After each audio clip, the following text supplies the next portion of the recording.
this question that I ask myself will help you fix any problem you've got in your business, your financial affairs, your personal relationships, your health. I don't care what it is. What's up, everybody? Welcome to Gathering the Kings podcast. I am your host, Chaz Wolfe. I'm a serial entrepreneur across franchising, construction, real estate, and online education. And my mission in this show is to transfer courage to you, our listeners, by sharing the real and raw stories of success from 7, 8, and even 9-figure business owners. Today, we are joined by Jay Conner, an expert in private lending and creative financing. Jay has been in real estate for over 20 years, rehabbed over 500 homes, and completed $52 million in transactions. So, how has Jay managed to navigate the volatile real estate market and secure consistent success using private money, especially with all the turbulence in the market today? We're about to find out.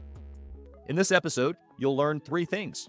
How to get private money without ever asking for it. I was able to raise $2,150,000 in new funding for my real estate deals without asking anybody for money. Jay's top 3 tips for using private money in real estate deals. You make the rules, they're not making the rules. And Jay's formula to mitigate risk using private money. How you mitigate the risk is the reason 100% of my private lenders have always been paid exactly what they were expecting according to the promissory note. If you want to learn how to secure unlimited funding for your real estate deals and leverage private money to achieve financial freedom, you're in the right place. Stick around. This is one episode you won't want to miss. Enjoy the show.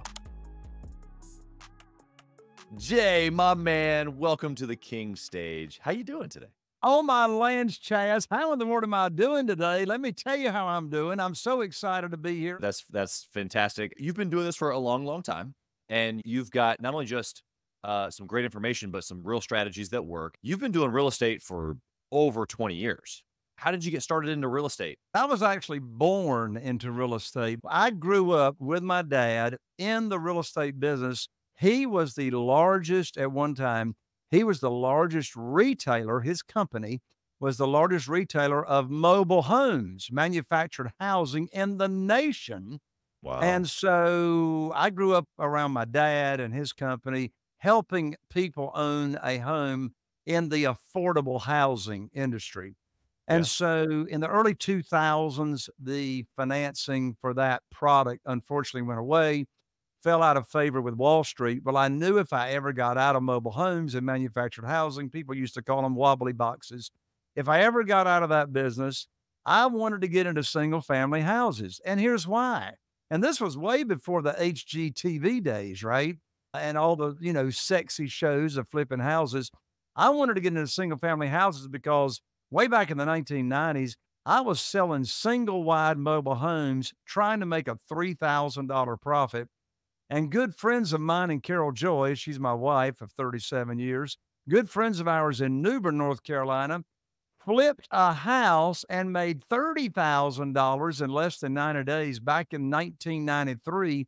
And I said, Wow. Wait a minute, 30,000 versus 3,000. I like 30,000 better than 3,000. If I ever get out of mobile homes, I'm getting into single family houses.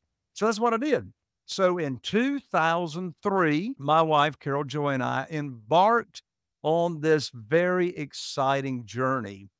We bought our very first house by using an unsecured line of credit at the local bank. And now you could get that back in 2003 if you had a decent credit score. So we had a $250,000 unsecured line of credit and burning a hole in my pocket. And so one mistake I made in this business is I didn't get the right training or education. I just relied on my experience from the mobile home days, which was not a very, very smart decision. Nonetheless, I read in one of those books on how to flip houses back then to look for the nastiest smelling house you can in the multiple listing service. I found it here in Morehead City. It had been on the market for 9 months, over 60 showings, no offers. I said, that sounds like my house. So I took that $250,000 unsecured line of credit and I bought it for $50,000. I put $50,000 worth of rehab in it. So I had $100,000 in it. Well, it was so bad when I bought it. My wife, Carol Joy, wouldn't even get out of the car and look at it. My dad did get out of the car and look at it. He told me I had lost my mind. So anyway, I rehabbed it. Well, what are you supposed to do when you're selling a house? You list it with your realtor, right? That's what I did in January of 2004. I listed it with my realtor for 149.9. It sat on the market, Chaz, for 45 days with 0 showings. I said, well, baloney on that. I'll sell this thing myself. So I put an ad in the local paper. This is used to when you actually had classified ads. Chaz, I know you don't remember that either. That was before the internet. So anyway, I put an ad in the classified section with owner financing for this house. Well, my phone blew up. I had to cancel the ad after 2 issues. One of the first guys I talked to on the phone, his name is Linwood, Earl Linwood. He met me at the gas station. He followed me in. We pulled into the driveway. I had it beautifully staged, absolutely gorgeous. He walked in, he came back, he said, Jay, I'll give you an $18,000 non-refundable lease option deposit right now. My problem was I didn't know what a lease option deposit was. But my daddy told me if somebody offers you money, you take it and you'll figure it out. So I said, Linwood, you write me that $18,000 check. We'll put this deal together. Well, luckily, I was still an active mortgage broker back in those days. And if you had a mid-score credit score of 580, I could get you done and cook you in the oven and get you a mortgage. And so he had a 583 credit score. So I cashed him out on that first house, really not knowing what I was doing, and profited $40,000 less realtor fees. I said, well, this is better than $3,000. So I like this business. So that's how I got in the business. And that's how I did the business the first 6 years, from 2003 to 2009. I relied on the local bank. That's all I knew to do to fund my deals. But then something happened in January 2009 that changed everything. Yeah, it was just a little blip in the real estate map, right? The mechanics of what you were just saying are known, right? Like I've interviewed hundreds of flippers, and that's cool. Like, you did a great job. Good for you. But in 2009, this sticky got you thinking different. Tell us. Yeah. I remember it like it was yesterday, Chaz. January 2009, I had 2 houses under contract. Bear in mind, I had been using the same bank and the same banker for 6 years, funding all my deals. Fantastic relationship. I called him up. His name was Steve. I called up Steve and I told him about these 2 houses that I had under contract. I told him where they were located, the funding required, same song and dance that Steve and I had many, many times for 6 years. Steve cleared his throat and says, Jay, I'm sorry to tell you, but the bank has closed your line of credit. And I don't know if you've ever heard somebody say something to you and you didn't quite understand that they said it. And secondly, you wish you hadn't heard what they had said. I said, Steve, what do you mean the bank has shut down my line of credit? He said, Jay, don't you know there's a global financial crisis going on right now? I said, no, but now you have just given me a global financial crisis because I can't fund my 2 deals. So I hung up the phone. Chaz, I asked myself a question that I'm going to share with your audience right now. This question that I asked myself will help you fix any problem you've got in your business, your financial affairs, your personal relationships, your health. I don't care what it is. And here's the question I asked myself after hanging up the phone with my banker. I said, Jay, who do you know that can help you with your problem? Who do you know that can help you with your problem? And by the way, Chaz, these people going around saying every problem's an opportunity. I want to throw up. I didn't have no opportunity. I had a problem. I got these deals under contract and I can't fund them. Let's face reality. This is a problem. That's right. You know, it's not how, it's who. It's not how, it's who. So immediately I thought of my good friend, Jeff Blankenship, who lived in Greensboro, North Carolina at the time. And he was investing. He was flipping houses in Greensboro, North Carolina. I called him up and I told him what had just happened with my conversation with Steve. He said, well, Jay, welcome to the club. I said, what club? He said, the club of losing your line of credit at the bank. They just cut me off last week. I said, well, Jeff, how are you going to fund your deals with no bank, with no line of credit? He says, well, have you ever heard of private money? I said, no. He said, have you ever heard of self-directed IRAs and how individuals can use their retirement accounts to loan that money out to real estate investors and earn unlimited money per year, either tax deferred or tax free? I said, no. He said, well, let me tell you about it, and you need to learn about it quick. So I did. I studied private money, what it is, how you can get it fast, how you can raise it without ever asking for money.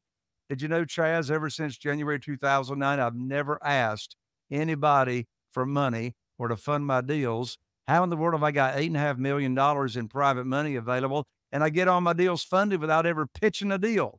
I'll answer that in just a second. So I studied private money. You know what I did, Chaz? Here's what I did. I put on my teacher hat. My private money teacher hat, and I started teaching people, leading with education, teaching people in my own local market here, my own network, people that I go to church with, people that's in my cell phone, people that I love to go boating with. I just started sharing with people how they can earn high rates of return safely and securely without mentioning any deals. I'm just talking the program. I'm talking the opportunity, how they can earn high rates of return safely and securely with very, very minimal risk. And so in less than 90 days, with me just leading with education, I put on a private lender luncheon. I invited 20 people to the luncheon, friends of ours, and I raised $969,000 just at that one 90-minute luncheon by just sharing how they can earn high rates of return safely and securely.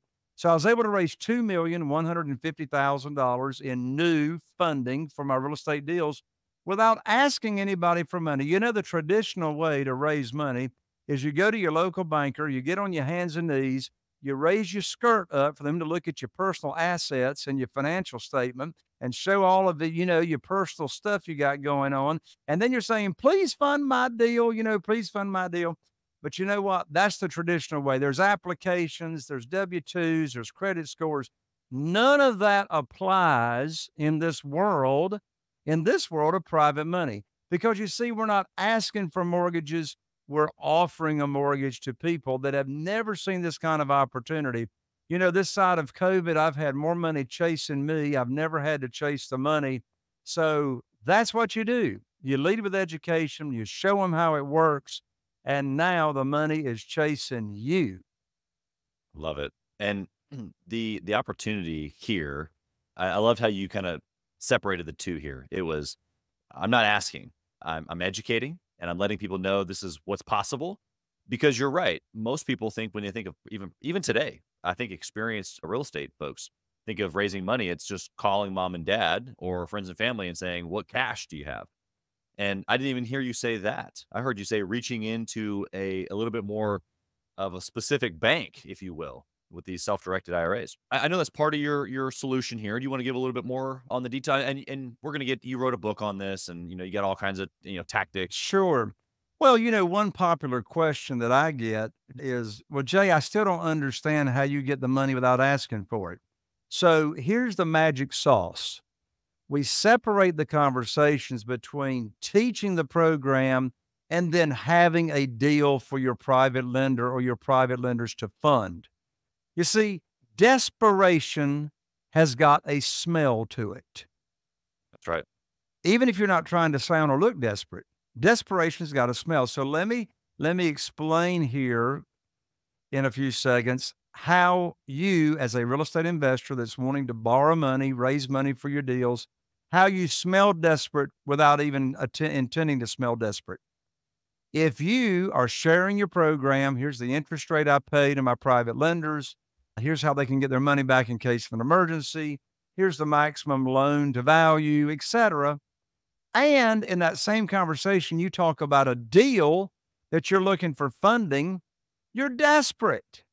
Without you even saying a word, you're saying, hey, here's my program, please fund my deal, is really what you're saying. So what do? We teach the program to a potential private lender or lenders. I don't even have to ask them if they're interested. it only takes 20 minutes, 15 minutes to walk through, how the program works, how they can get high rates of return safely and securely. And then I shut up. Well, they're going to tell me how much they've got. If they've got investment capital, 150,000, 500,000, whatever.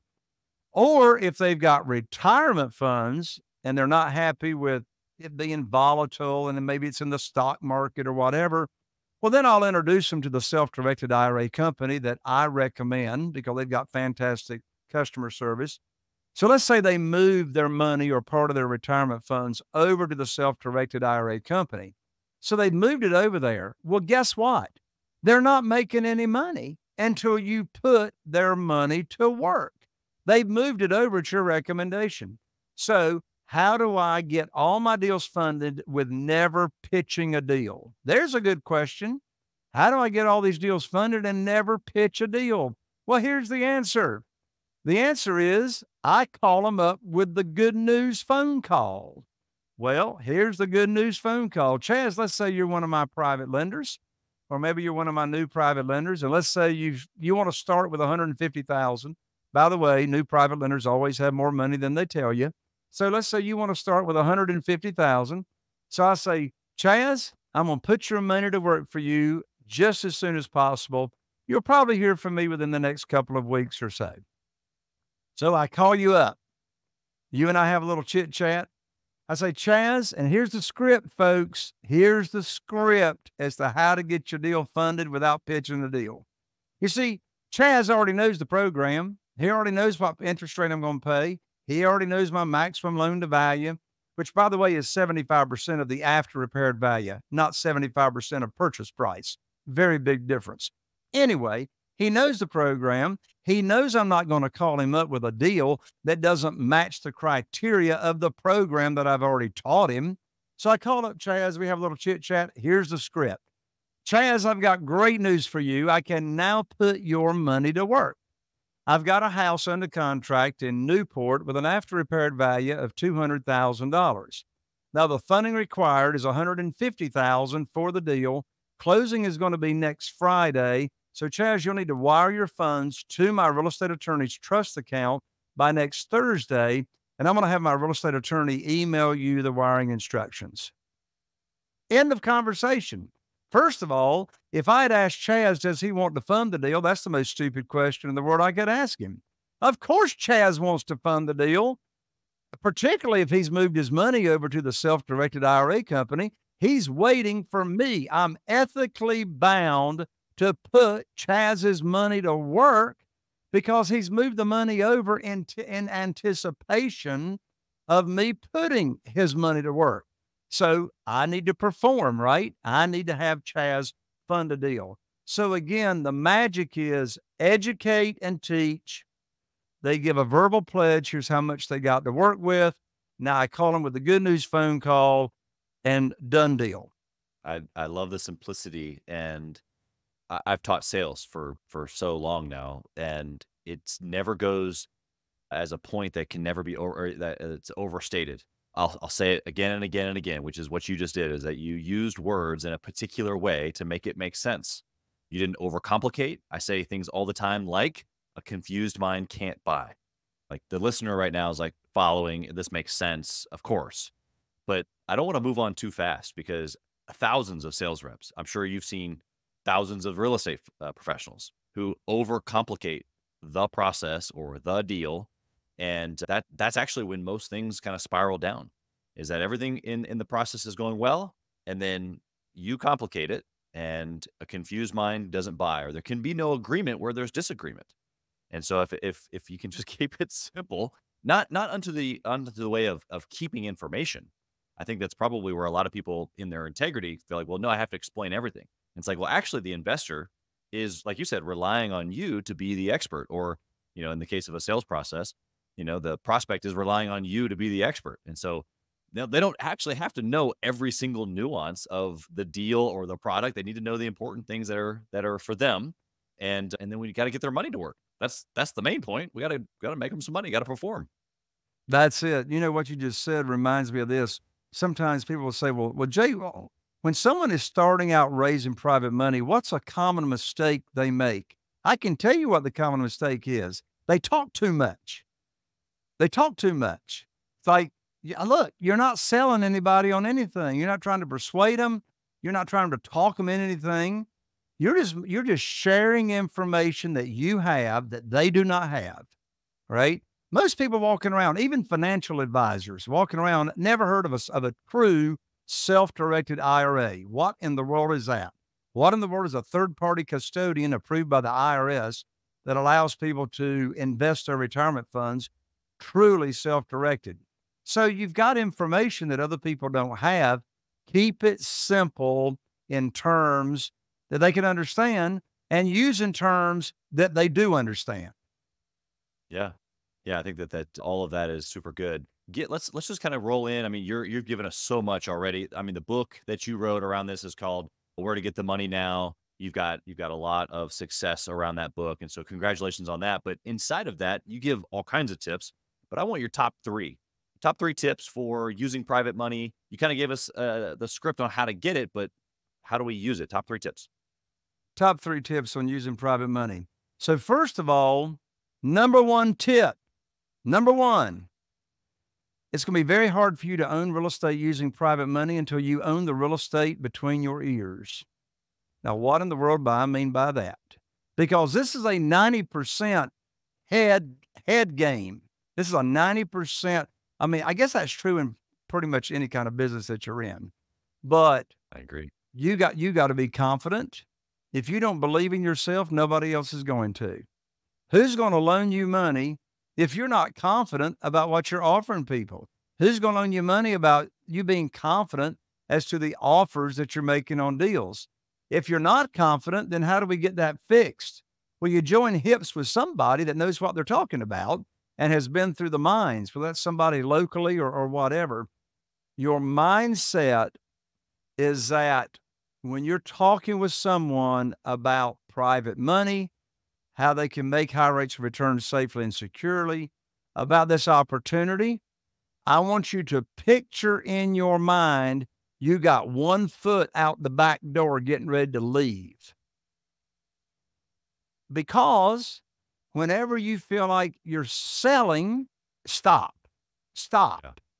Both feet are in. Stop. In other words, when you feel like you're pushing or you're really trying to convince somebody of something, wrong approach. You are confident. You are offering something that's going to be for the betterment of them. It's going to be a win-win-win scenario. And here's another part of your mindset. Realize that they need you more than you need them. And here's why. That's not an arrogant statement. It's a fact. Here's why. There's more money available than there are deals. How do I know that? Prior to COVID, there was $18 trillion in cash. Prior to COVID, in cash, sitting on the sidelines here in the U.S. of people not knowing what to do with their money. Today, $31 trillion in cash sitting on the sidelines, either in cash, or, and when I say cash, I don't mean cash. I mean investment capital sitting in a checkbook, or retirement funds just sitting there. They don't know what to do with it, right? The stock market is so volatile. So there's just so much of it all around you. What's another part of your mindset? Abundance, not scarcity. If you have a mindset of there's not enough to go around, we got to get that fixed. There's more than enough to go around. So the abundant mindset, there's plenty to go around. There's more money than you can ever use. You're serving, you're leading with a servant's heart. Hey, Carol Joy and I have received so many handwritten notes and in-person thank yous from our private lenders over the years saying, we have changed their retirement years. We got one couple, by the way, these private lenders, they're everywhere. I mean, we got one couple that are both retired teachers from the public school system. And guess what? We have helped them grow their investment capital to over $1 million. They have over $1 million that they now are using to loan back to us and fund their deals. And they're saying, without your program, we wouldn't have been able to enjoy our retirement years the way we have. So that's number one tip. We want to get the mindset right that we are out here serving people. You've got two more, but give me just a couple attaboys towards you on this, because I mean, it's so cliche, right? Business, mindset, take care of the real estate between your ears. But I just want to like echo for the listener, just like, hey, wait a second. Don't move too fast, listener. Jay's giving you the map, like literally the map. Now, we're not talking about private money right now. We're talking about your mind and abundance and you knowing or believing that things can be a different way than they are currently right now for you. And so I just want to not only encourage the listener, but to thank you for being so real with tip number one. I know you're going to come hot and heavy with tip 2, 3 here, but tip number one, if that was all that you gave, they're ready to roll. I'm ready to roll. I'm inspired. All right, give us 2. So tip number 2, and this is a distant cousin to tip number 1, but it's a specific. Tip number 2, you are not applying for a mortgage. You're not applying for a mortgage. In other words, this is the strategies, the steps are 180 degrees opposite direction of borrowing money traditionally. You borrow money traditionally, they make the rules. The lender's making the rules. And you see, this is a challenge for some new real estate investors or people that are first going to be attracting private money, is to get out of your mind that you are asking, that you are applying, that you are having to think through this traditional way of borrowing money. And this could be no more opposite than traditional. You're not applying. You're not playing by their rules. You know, you grew up thinking, well, whoever the lender is makes the rules. They set the lender sets the interest rate. The lender sets the frequency of payments. The lender sets the length of the note, etc. Not the case here. The lender is not making the rules. So, number 1 tip, we want to get the mindset right. Number 2, distant cousin to that, is you're not applying. You make the rules. They're not making the rules. And number 3 tip is understand why you need private money. Some people going around going, say, well, why do I need private money? Well, let me tell you why you want private money if you don't know you want it yet. Let me give you a few reasons why you want private money. Number 1, there's no limit to the amount of private money you can have available to you. You can scale your business to anywhere you want to go. When I was borrowing money from the banks, I had a limit. I had $1 million line of credit. That was it. When I used that line of credit, I had to pass on deals. Unless I was buying on terms, subject to the existing note or whatever, I had to pass up on those deals. Well, guess what? No limit. I got $8.5 million now and just moving from project to project. So there's no limit to the amount of money you can get as opposed to traditional. Number 2 big tip, why do you want private money? There's no limit to the number of private lenders you can do business with. Why is that? Because we're not regulated by the commissioner of banks. We can do business, we're individuals. We're doing business individual to individual. So no limit. Number 3, no credit score, no credit check. Your credit's got absolutely nothing to do with how much private money you can get. And that's because all the notes are collateral based. So the private lenders are loaning you money, not based on your credit, but based on the collateral that's backing that note. I mean, and the list just goes on and on. There's no appraisals. You know, my lands, how often have you been shackled by an appraiser as far as, you know, what's going to happen? Well, and delays. So there's no appraisals. We simply use comparative market analysis. And there's another reason you want private money. All my offers on deals that I offer to buy on property, I offer to close in 7 days. And as a result, I get more offers accepted because I can close quickly. You can't close in 7 days if you're using commercial money. They're going to order an appraisal. I mean, maybe if you got a good relationship, maybe you could close in 3 weeks, maybe with the hard money lender. And another thing you want to understand is this world has got nothing to do with hard money. This is not hard money. Hard money is typically a broker of private money that has raised private money for their fund, and now they're going to loan it out to you at a higher interest rate with points, et cetera. There's another reason you want private money. There's no origination fees. There's no points. Just skip over the middleman. You know, I mean, it's just a straight, I've been paying the same interest rate since 2009 when I started, and that's 8%. It doesn't matter what the market does. The market can go up. I'm talking about interest rates. The market can go down.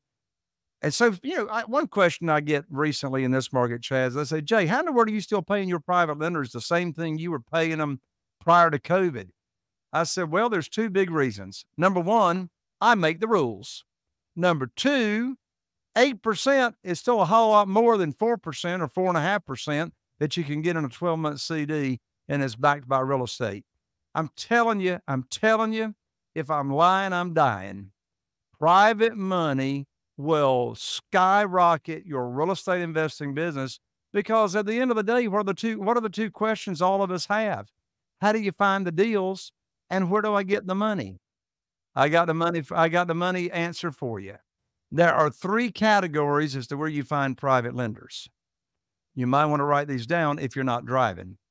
The first category of finding private lenders is your own warm market and connections. The second category is what I call your expanded warm market. I say the more money you wallow in, the more money sticks to you.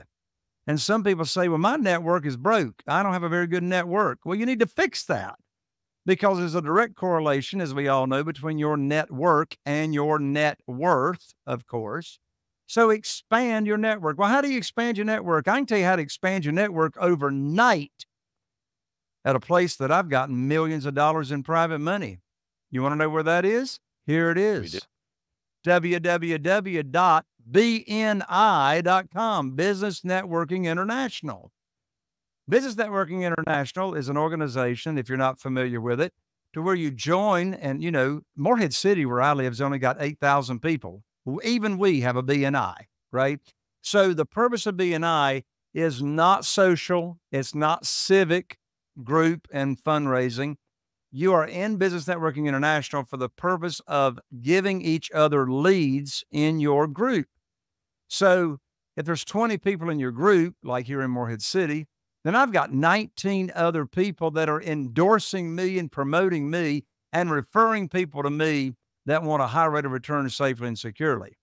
Well, in that group, there's one realtor, there's one real estate attorney, there's one general contractor, there's one plumber, there's one HVAC. And so we are endorsing each other. So just through the endorsement of Business Networking International, I've had millions of dollars referred to me just from BNI. That's a quick way right there to grow your network very, very quickly. And the third category of private lenders are existing private lenders. These are individuals that already know the game. They are already lending money out to real estate investors. Where do you find those people? Well, self-directed IRA companies, third-party custodians. Did you know over 70% of account holders at self-directed IRA companies want to loan money out secured by real estate? They want to be a passive investor and just get the returns. So actually, self-directed IRA companies have regular networking events on Zoom, and you can go there and network, and you don't even have to have an account. You can network with existing private lenders. But here's the catch. When you're networking with an existing private lender, you're not putting on your teacher hat. They already know what private money is because they're already loaning it out.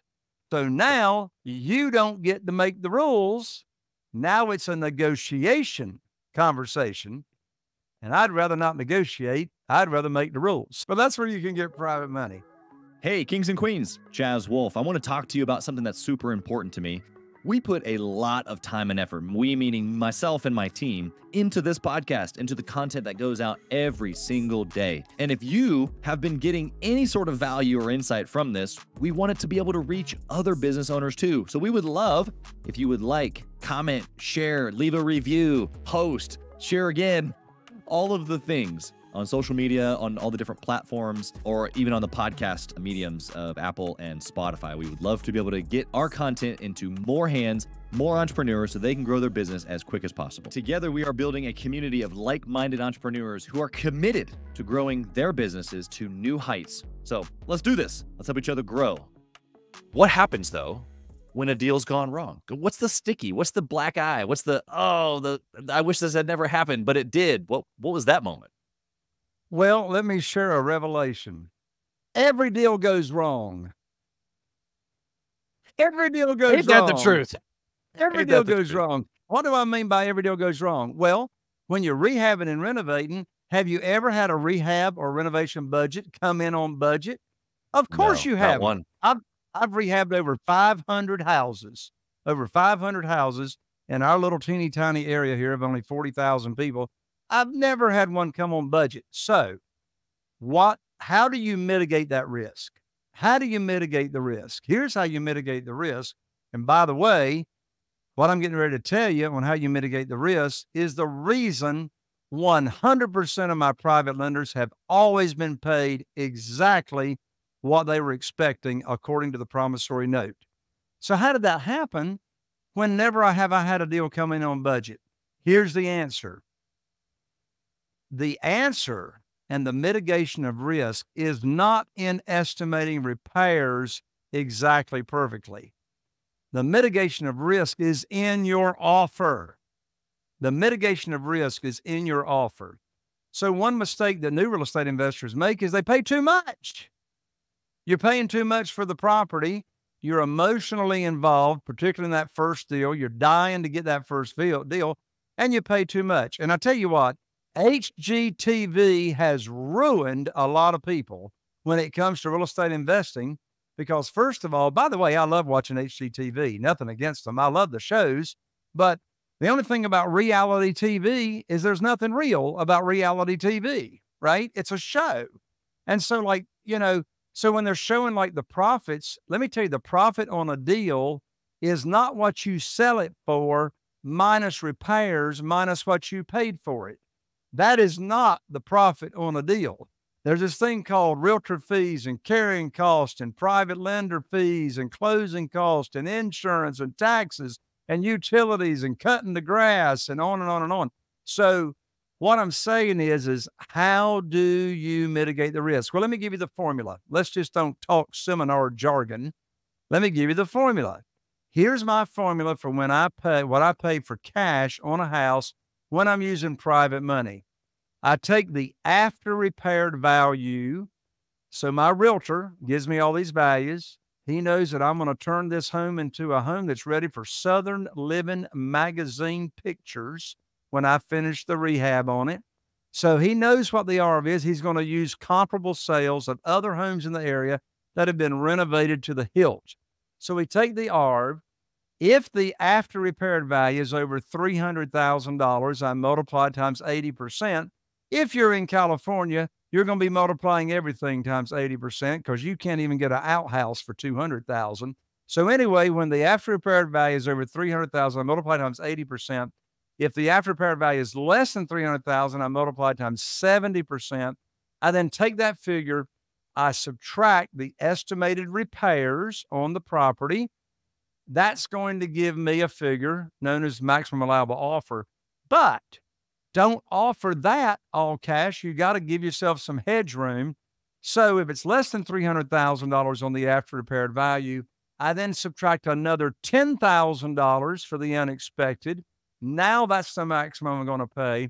If it's over $300,000 after repaired value, I'm going to subtract an extra $20,000 for what is the maximum that I'm going to pay.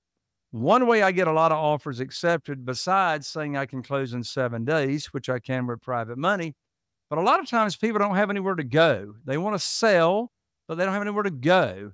And And they say, well, we're not ready to sell yet. Well, here's another writer downer. Time kills deals. Time kills deals. The more time that goes by, the less likely you're going to do a deal. I want to close now. I want to close right now. So I say, look, we can close next week and the problems will be mine. The taxes are gone. The insurance gone. You got no more mortgage payment if you had a mortgage. And I will let you live in the home for free, rent free, for whatever time we both agree is reasonable. I get a ton of my offers accepted because, oh, they don't get all the cash, by the way. They get half of their cash at closing, and they get the other half of their cash when they've moved out. But close that baby now because time kills deals. That mantra so long ago in sales is what led to what you talked about earlier, having a stench or commission breath is what we call it in sales, but it's this desperation. And so I want to close now, which makes me like hurry up, hurry up, hurry up, hurry up. And it automatically puts us into desperation where it's like, well, actually, no, that foot out the door philosophy that you talked about is, hey, look, I'll offer you an amazing deal. So much so to where I want to close right now. Otherwise, I'm going to go to your neighbor or whatever the scenario is, you know? Exactly. Make the offer something that they can't say no to. And so, okay, so you're building into a formula to make sure that when things go wrong, which is, I loved how you said every single deal. I don't know how many deals I got in before the frustration of what you just described became just like, oh, this is just how it goes. Got it. I'm kind of an exact guy. Like, you know, before we hit the record button, you were commenting on our process here. And you know, even the thing that we mailed you as a podcast guest, and I like details. I like knowing exactly. And it's just rounded in real estate. And That's right. I love how your philosophy isn't just you as the investor are winning. The person that you're buying from is winning because of the cool things that you'll be able to do, close fast and allow them to stay in the house. The investor is winning because they're probably not making the same amount of return as they would with your deal. And of course, you get to get in and get out and do the thing and make your money as well. So this is a true win-win-win, like you said. My dad, Wallace Connor, that I told you about when we started out, he told me years ago, he says, Jay, if everybody isn't winning and everybody's got at least a little bit of meat left on the bone, don't do the deal. Everybody's got to win. Yeah, I think that goes into life in so many different ways, right? Like, I mean, I was just in a coaching session, and one of our benefits of being part of the Gathering the Kings community, we say we're winning in all areas. And so we talk about business, we talk about investing, of course, all those things, but we have a monthly marriage call where entrepreneurs and their spouse come to the call. We bring in marriage coaches and we get to all work on our marriages together. And inside of that environment, we were talking about creating win-win-wins. And even between the husband and wife, it's like, man, how many times have I unknowingly propositioned something, whether it be for my family or for my wife, and she says yes, knowing that like she was trying to like honor me or do it for me, but it's not a win-win. And so it doesn't work long-term, right?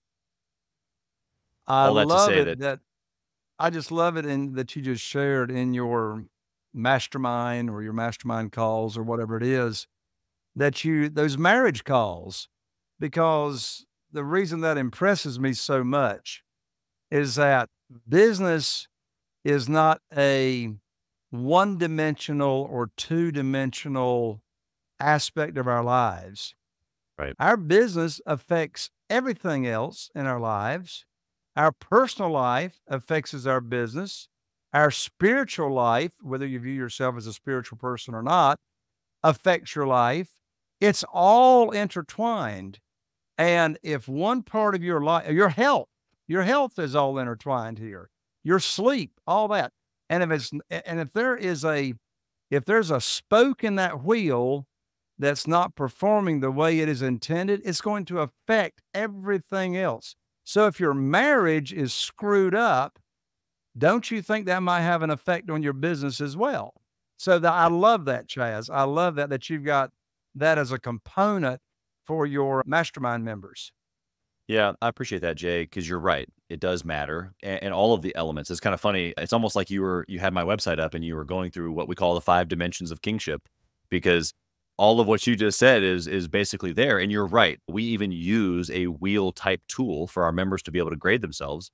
And so inside of that mindset, it's the mastermind principle. And so I'm kind of leading this to one of my next questions for you here, but the mastermind principle defined by Napoleon Hill in Think and Grow Rich, chapter 10, is two or more minds working together in harmony unto achieving something definite. And so for us in the group, that's living the exceptional life. And so in order to live the exceptional life, you got to win in all areas. And so we help each other do that via a lot of the things that you just mentioned, which is great. But inside of private money, inside of real estate, inside of your marriage, how have you used the mastermind principle to be successful and be where you are today?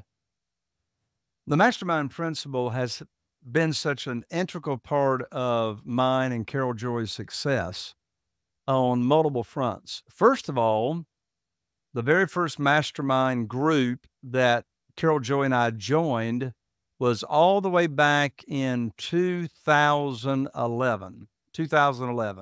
I'd never really heard of mastermind groups prior to 2011, but of course, Napoleon Hill had been talking about them since the early 1900s. And what I learned about becoming a member in a mastermind group, of working with like-minded people, there's so many benefits.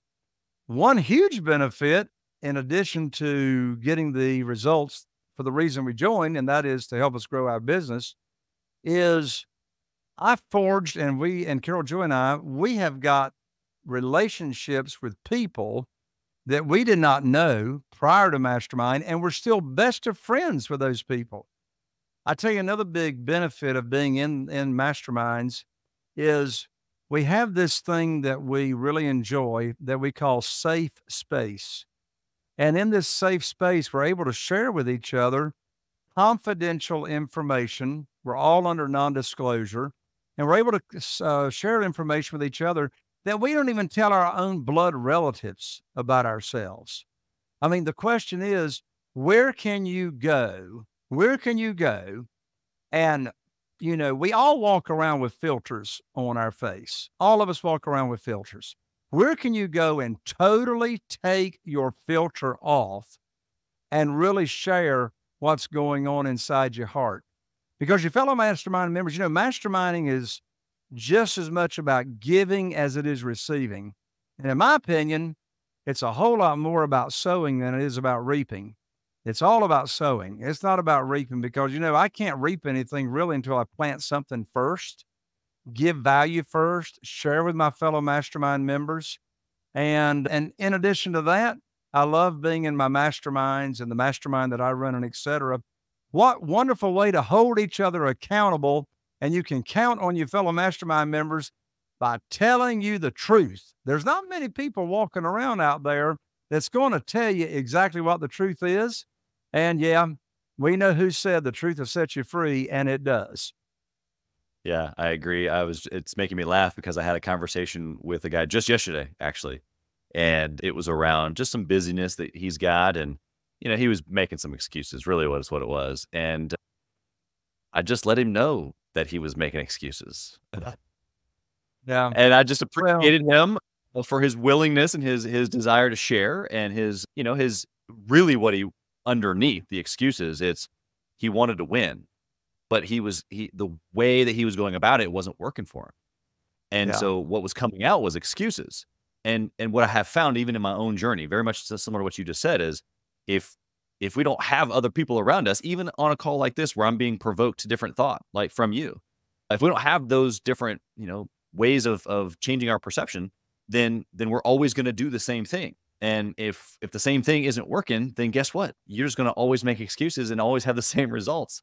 And so sometimes you're right. It is just a little bit of truth to change your perspective or your perception so that you can see it differently and then make the adjustments, right? Absolutely. Unfortunately, a lot of people are walking around and they live in a world that I call blame, shame, and justification. Blame, shame, and justification. And that's sort of the cycle that a lot of people go through. Whatever's going on in their life is never their fault, not their fault. Therefore, if it's not my fault, it's somebody else's fault. So I have to blame. And then after I do the blaming, well, I'm still stuck with how I suck. I'm still stuck with how I suck. And so now I feel shameful because I still suck. even though it's somebody else's fault. And so now I got to justify why I suck. And so now I'm justifying, and now I've got this cycle going around of blame, shame, and justification. I tell you, one of my favorite books, Chaz, is written by Jack Canfield, co-author of Chicken Soup for the Soul series. It's called The Success Principles. And there's 69 of them. And his very first success principle says, be 100% responsible for everything that happens in your life. And I love his formula as to how you can be responsible. And I love it. It's E plus R equals O. Well, what's E plus R equals O? That stands for the event that happened in your life, whether you caused it or you didn't, plus R is your response to that event equals your outcome. E plus R equals O. Unfortunately, the people that are living in blame, shame, and justification are living in a world of a different formula called E equals O. They're living in a world of event, whatever happened in my life, whether I caused it or not. Of course, they never think they caused anything. The event that happened in my life equals the outcome, and I can't do anything about it. Guess what? You can be, and you are 100% responsible for the response to what happens in your life, and therefore you get to change the outcome. That's what happened to me with the story I shared about being cut off from the bank. When Steve tells me I'm cut off from the bank, I had a choice. I could live in E equals O. Oh, I'm cut off from the bank. I have no funding. I'll put my tail in between my legs. I'll go home and I'll be in blame and shame and justification and, just cry in a corner. Or be responsible. I can respond, 100% responsible. I can respond to the event of being cut off from the bank. How did I respond? I asked, who do I know that can help me? And now I'm looking for a better and quicker way to fund my deals than having my destiny determined by an event. Your destiny is determined by your response to the events, not by the event. Yeah, it's so good. People mix up, having that fault or the reason the event happened, right? The fault or the blame of it, and they mix that up with the responsiveness. And so if you break down responsibility, it's the response to your ability, right? Or your ability even to respond. You can kind of take it a couple different ways. And so I love everything that you just said there. I think that the listener just got a nice little nugget there at the end. If they're paying close attention, that nugget right there will change their life. And I'm not kidding on that one. The rest of the show has been incredible. Jay, you are incredible. But that last little piece, if they actually grab onto that, their whole life will be different. I got one last question. I want to make it clear how these folks can connect with you. You've been sensational, like I just said. You just kind of halfway muttered that you've got a mastermind group. I know that you coach entrepreneurs and investors. I know you've got a book. You gave us a little website earlier of your deal room. Someone's just like, man, I got to get more Jay in my life. How can they find you? Yeah. Well, the great thing about the challenge that I just launched is you actually get to interact with me, right? And my book, Where to Get the Money Now, is, it's been a bestseller. You can pick it up for free. Just cover shipping at Jay Conner. And by the way, folks, I'm an ER, not an OR. Most Connors are ORs. I'm an ER. So JAY, you can get it at www.jayconner.com/book. I'll autograph it, ship it to you. You really want to interact and really dive deep. Come join me in my world in the 7-day challenge at www.privatemoneychallenge.com. And then, of course, we have my podcast that we have over 700 episodes right now. Believe it or not, the name of my podcast is Raising Private Money with Jay Conner, Raising Private Money. It's like you're still educating people on it. And so, yeah, you can find me on any of your favorite podcast platforms, Raising Private Money with Jay Conner. And what do I do on the show? I interview amazing guests, and all of them have raised private money. So I interview them on how they have gone about raising private money for their real estate deals. By the way, Chaz, answers, if you're listening to this episode and you're finding it enlightening, inspiring, and you're learning some stuff, and you really want to learn about private money, I got a brand new private money challenge, 7-day challenge I want to invite you to, where we dig deep. I go about 15 to 20 minutes per day, so it's digestible. And come into my world and get in the private money challenge. You can join me at www privatemoneychallenge.com. That's privatemoneychallenge.com. Come on into my world and let's have fun. Chaz, what a honor and a fun time of being here on your show. Thank you so much. Yeah, no, the honor is mine. Thank you for being here. The hour that you've spent with us can be compounded into decades of experience. And so I appreciate you sharing all of that. The listener would be silly not to reach back out to you and connect with you, grab your podcast, grab your book, all of the things that you just mentioned. All of that will be in the show notes as well. Jay, blessings to you and your family. Thank you for being here, good sir. Chaz, thank you, and God bless you. Thank you for listening to Gathering the Kings today. I hope that you were able to pull out a few nuggets to go apply into your business right away.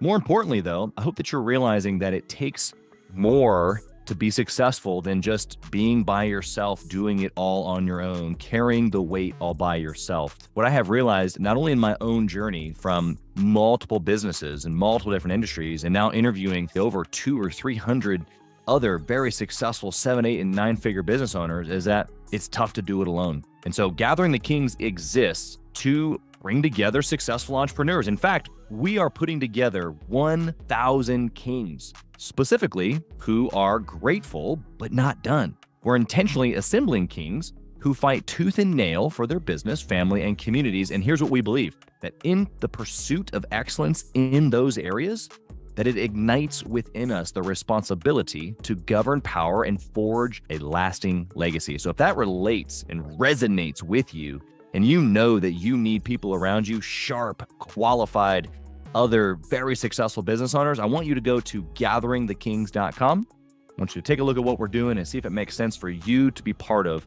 our pursuit to 1,000 kings. Talk soon.